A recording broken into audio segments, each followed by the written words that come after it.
আসসালামু আলাইকুম, সবাইকে রামাদান মোবারক।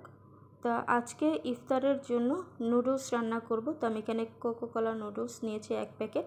নুডলসটাকে আগে লবণ আর তেল দিয়ে সেদ্ধ করে পানি ঝরিয়ে নিয়েছি। তো এবার রান্না করার জন্য চুলায় একটা প্যান বসিয়ে তাতে তেল গরম করতে দিয়েছি। তো তেলটা যখন গরম হয়ে যাবে তখন এর মধ্যে আমি দিয়ে দিচ্ছি আলু। আমি এখানে 2টি মিডিয়াম সাইজের আলু একদম আলু ভাজির মতো করে কেটে নিয়েছি। তো এবার আলুটাকে একটু ভেজে নিব তেলের মধ্যে। তো আলুটা কিন্তু আমার নরম হয়ে গেছে এই যে। তো এবার আমি এর মধ্যে দিয়ে দিচ্ছি কাঁচামরিচ আর পেঁয়াজ কুচি।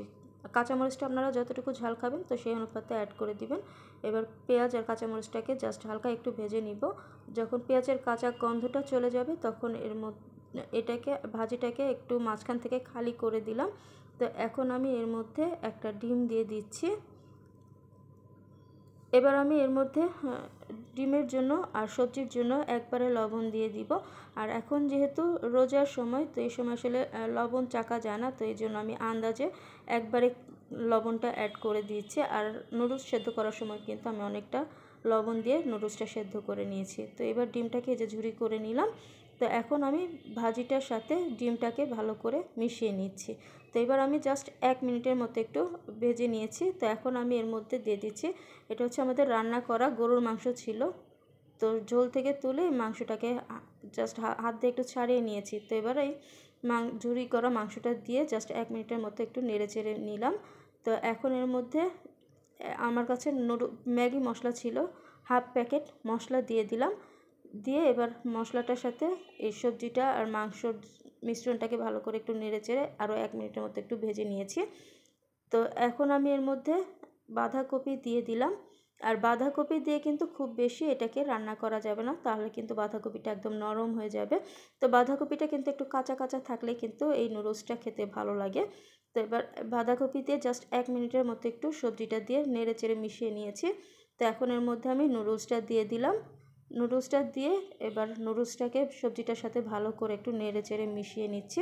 যদি আপনাদের খুন্তির সাহায্যে নাড়তে সমস্যা হয় তো সেক্ষেত্রে আপনারা কাঁটা চামচ, 2টা কাঁটা চামচ দিয়ে কিন্তু খুব ইজিভাবে এই নুডলসটাকে সবজির সাথে মিশিয়ে নিতে পারবেন।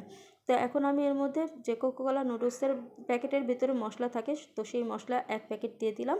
আর সাথে দিয়ে দিলাম এখানে 1 চামচের মতো সয়া সস। এবার মশলাটা আর সয়া সসটার সাথে ভালো করে নুডলসটাকে মিশিয়ে নিচ্ছি। তো এবার সব কিছু খুব ভালো করে নেড়ে চেড়ে মিশিয়ে নেওয়া হয়ে গেছে। তো এখন এর মধ্যে আমি 1 প্যাকেট টমেটো সস দিয়ে দিচ্ছি। তো এখানে 1 চামচের মতো টমেটো সস আছে। তো টমেটো সসটা দিয়ে এবার নুডলসটার সাথে ভালো করে নেড়ে চেড়ে মিশিয়ে নিচ্ছি। তো আপনারা চাইলে টমেটো সসটা স্কিপ করতে পারেন, আবার চাইলে আপনারা এখানে টমেটো সস, চিলি সসও দিতে পারেন। তো এবার সব কিছু খুব ভালো করে যে নেড়ে চেড়ে মেশানো হয়ে গেছে।